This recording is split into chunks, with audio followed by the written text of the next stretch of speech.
This is the story of Mike Mulligan and his steam shovel, written by Virginia Lee Burton. It's dedicated to my two grandsons, Ben and Josh. Mike Mulligan had a steam shovel, a beautiful red steam shovel. Her name was Mary Ann. Mike Mulligan was very proud of Mary Ann. He always said that she could dig as much in a day as 100 men could dig in a week.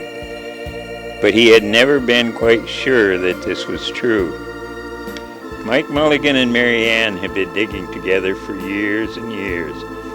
Mike Mulligan took such good care of Mary Ann, she never grew old. It was Mike Mulligan and Mary Ann and some others who dug the great canals for the big boats to sail through. It was Mike Mulligan and Mary Ann and some others who cut through the high mountains so the trains could go through. It was Mike Mulligan and Mary Ann and some others who lowered the hills and straightened the curves to make the long highways for the automobiles. It was Mike Mulligan and Mary Ann and some others who smoothed out the ground and filled the holes to make the landing fields for the airplanes. And it was Mike Mulligan and Mary Ann and some others who dug the deep holes for the cellars of the tall skyscrapers in the big cities. When people used to stop and watch them, Mike Mulligan and Mary Ann used to dig a little faster and a little better. The more people stopped, the faster and better they dug.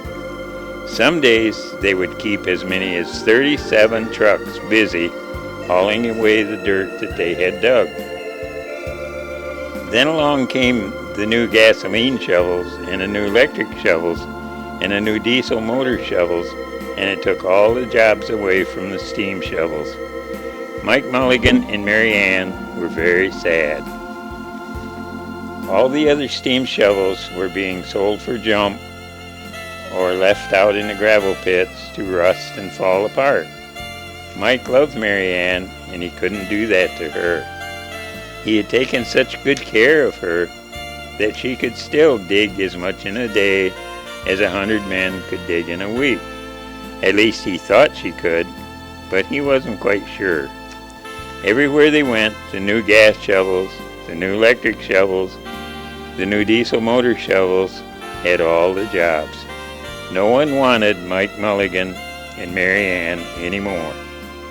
Then one day Mike read in the newspaper that the town of Popperville was going to build a new town hall. "We are going to dig the cellar for that town hall," said Mike to Mary Ann, and off they started. They left the canals and the railroads and the highways and the airports and the big cities where no one wanted them anymore, and went way out in the country. They crawled along slowly up hills and down hills till they came to the little town of Popperville.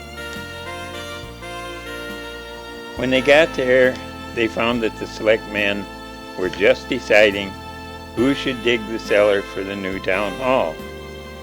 Mike Mulligan spoke to Henry B. Swap, one of the selectmen. "I heard," he said, "that you are going to build a new town hall. Mary Ann and I will dig the cellar for you in just one day." "What?" said Henry B. Swap. "Dig a cellar in a day? It would take 100 men at least a week to dig the cellar for our new town hall." "Sure," said Mike, "but Mary Ann can dig in as much in a day as 100 men can dig in a week," though he had never quite sure that that was true. Then he added, "If we can't do it, you won't have to pay." Henry B. Swap thought that this would be an easy way to get part of the cellar dug for nothing. So he smiled in a rather mean way and gave the job of digging the cellar of the new town hall to Mike Mulligan and Mary Ann. They started in early the next morning, just as the sun was coming up. Soon the little boy came along. "Do you think you will finish by sundown?" he said to Mike Mulligan. "Sure," said Mike, "if you stay and watch us. We always work faster and better when someone is watching us." So the little boy stayed to watch. Then Mrs. McGillicuddy, Henry B. Swap, and the town constable came over to see what was happening. Mike Mulligan and Mary Ann dug a little faster and a little better. This gave the little boy a good idea. He ran off and told the postman with the morning mail, the telegraph boy on his bicycle, the milkman his cart and horse, the doctor on the way home, and the family and the farmer coming into town for the day. And they all stopped and stayed to watch. That made Mike Mulligan and Mary Ann dig a little faster and a little better. They finished the first corner neat and square, but the sun was getting high in the sky. Clang, clang, the fire department arrived. They had seen the smoke and thought there was a fire. Then the little boy said, "Why don't you stay and watch?" So the fire department of Popperville stayed to watch Mike Mulligan and Mary Ann. When they heard the fire engine, the children in the school across the street couldn't keep their eyes on their lessons. So the teacher called a long recess and the whole school came out to watch.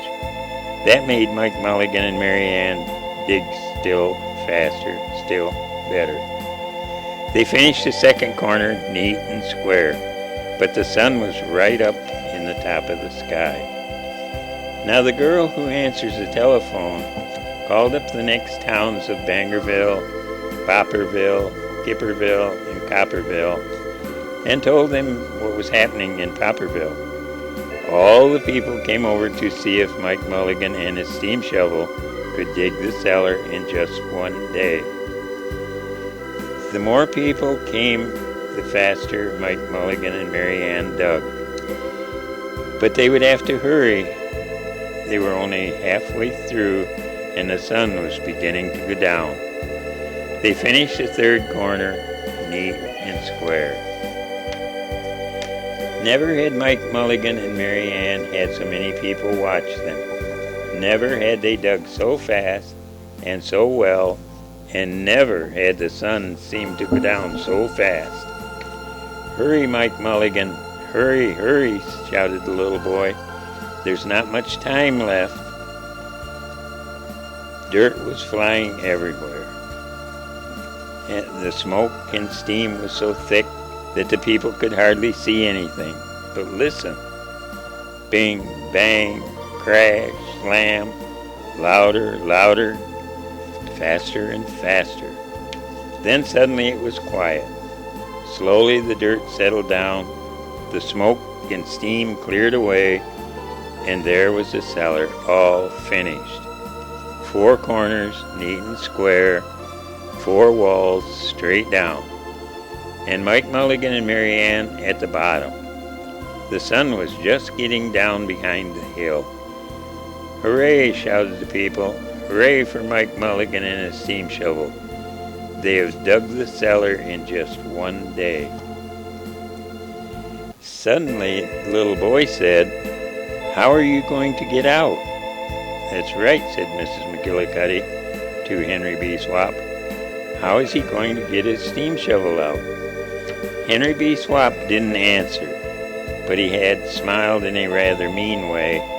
Then everybody said, "How are you going to get it out, Mike Mulligan? How are you going to get your steam shovel out?" Mike Mulligan looked around at the 4 square walls and the 4 square corners, and he said, "We've dug so fast and we've dug so well that we've quite forgotten to leave a way out."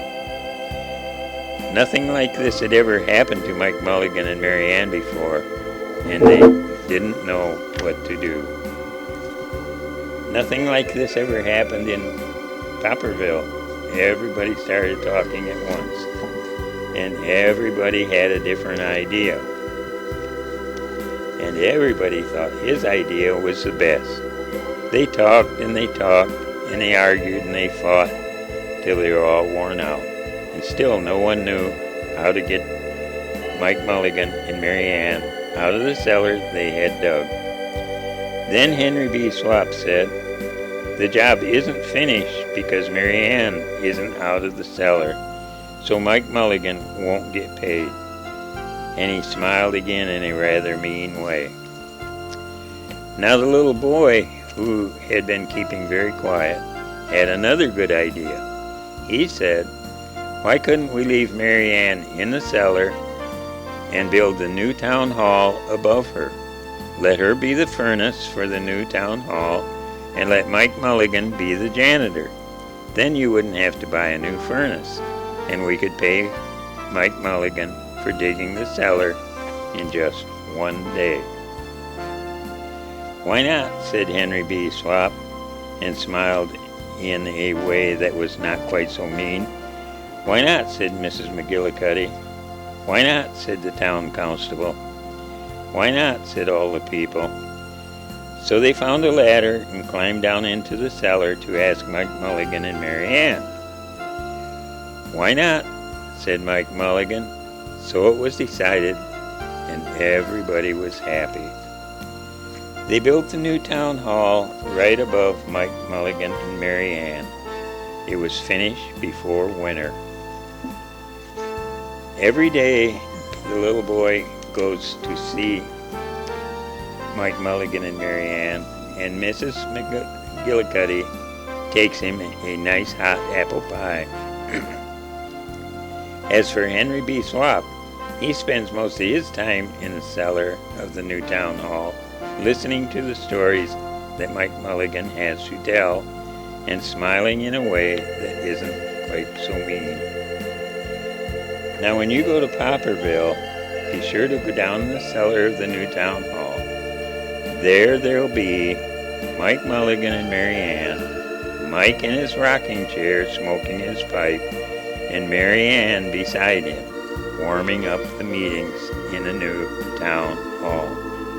The end. Good night, Ben. Good night, Josh. Ben. Josh.